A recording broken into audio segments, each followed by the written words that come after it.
রিজিকের মালিক কে জানি? আল্লাহ। আল্লাহ, রিজিকের মালিক আল্লাহ। নেন, আল্লাহ আপনার জন্য রিজিক পাঠাইছে, দোয়া করবেন। তাহলে রোজা রোজা আছেন ইনশাল্লাহ? হ্যাঁ, ইনশাআল্লাহ 30টা রোজায় থাকবেন ইনশাল্লাহ। ইনশাআল্লাহ নামাজও আদায় করি। নামাজও 5 ওয়াক্তই পড়েন।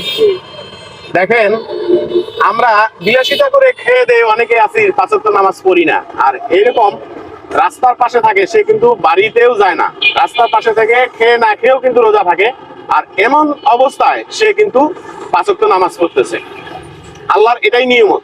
আর এই ভিডিওগুলো একটু বেশি বেশি শেয়ার দিবেন, অন্যকে দেখার সুযোগ করে দিবেন যে এরকম অসহায় অবস্থা থেকে তারপরেও তারা আল্লাহর ইবাদত করতেছে, আল্লাহর বন্দেগী করতেছে, আল্লাহর কাছে চাইতেছে। আপনি আমি ভালো সুস্থ, হাত পা সবই আছে, কিন্তু মানুষের এই এরকম অসহায়ের দিকে দেখলে নিজেকে বোঝা যায় যে আসলে আমরা কোন অবস্থায় আছি। তো ভিডিওটি বেশি শেয়ার দিবেন, এরকম অসহায় পরিবারের সাথে যেন আমরা থাকতে পারি। ইনশাআল্লাহ। আসসালামু আলাইকুম। আসসালাম। হয় না?